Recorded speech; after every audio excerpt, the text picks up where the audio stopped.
ప్రశాంత వాతావరణంలో గ్రామ సభలు నిర్వహించాలని గ్రామ సభలకు తరలివచ్చిన ఆయా గ్రామస్తులకు సంబంధిత అధికారులందరూ సరైన సూచనలు అందించాలని నాగర్ కర్నూలు జిల్లా సమీకృత కార్యాలయాల సముదాయంలోని వీడియో కాన్ఫరెన్స్ హాల్ నుండి జిల్లా అదనపు కలెక్టర్లు అమరేందర్ దేవ సహాయంతో కలిసి జిల్లా collector Badavath Santosh Google meet ద్వారా ఆర్డీఓలు జిల్లా మండల స్థాయి ప్రత్యేక అధికారులు ఎంపీడీఓలు తహసీల్దార్లు మున్సిపల్ కమిషనర్లతో రైతు భరోసా ఇందిరమ్మ ఆత్మీయ భరోసా కొత్త ఆహార భద్రతా కార్డులు ఇందిరమ్మ ఇళ్లకు సంబంధించి ఇప్పటివరకు చేపట్టిన క్షేత్రస్థాయి సర్వే పరిశీలన ప్రక్రియ గ్రామ వార్డు సభల నిర్వహణపై సమీక్ష సమావేశం నిర్వహించారు।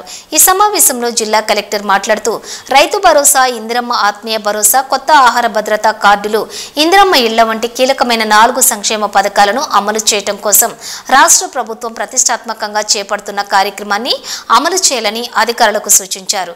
గ్రామ సభ నిర్వహించిన రిజల్యూషన్స్ రిజిస్టర్లు నమోదు చేయాలని సూచించారు। ప్రతిరోజు గ్రామ సభ ద్వారా వచ్చిన దరఖాస్తులను నిర్ణీత సమయంలో డేటా ఎంట్రీ చేయాలని అధికారులను ఆదేశించారు। గ్రామ సభ నిర్వహించే రోజు ముందస్తు సమాచారం గ్రామ ప్రజలకు తెలిసేలా గ్రామాల్లో చాటింపు వేయించాలని వివరించారు। గ్రామ సభల్లో అర్హులకు జాబితాను చదివి వినిపించాలని తెలియజేశారు। గ్రామ వార్డు సభల ద్వారా వచ్చే ఎలాంటి సందేహాలైనా తమ దృష్టికి తీసుకురావాలని అధికారులకు సూచించారు। సంక్షేమ పథకాలకు సంబంధించి ఎలాంటి అపోహలకు సందేహాలకు తావివ్వకుండా అధికారులు క్లుప్తంగా ప్రజలకు వివరించాలని కలెక్టర్ అధికారులకు వివరించారు।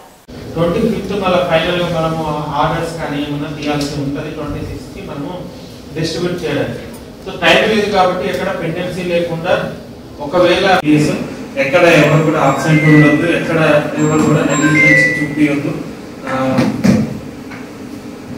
అదొకటి। అండ్ ఈ డేటా మన దీనికి రేషన్ కార్డు కూడా వచ్చిన అప్లికేషన్స్ ఎన్ని అప్రూవ్డ్ ఎన్ని నాట్ అప్రూవ్డ్, అట్లనే ఇందిరమ్మ ఇంట్లో కూడా ఏమైనా అబ్జెక్షన్స్ వచ్చినాయి ఎన్ని నాట్ అప్రూవ్డ్ ఉండేటట్టు అండ్ ఈ లిస్ట్ అంతా వల్ల చదివిపించి లిస్ట్ ఫైనల్ కాదు ఇప్పుడు ఏం అప్లికేషన్ ఇచ్చినా కూడా తీసుకుంటామని ఒక పాజిటివ్ మెసేజ్ అందరూ క్రియేట్ చేయాల్సి ఉంటుంది।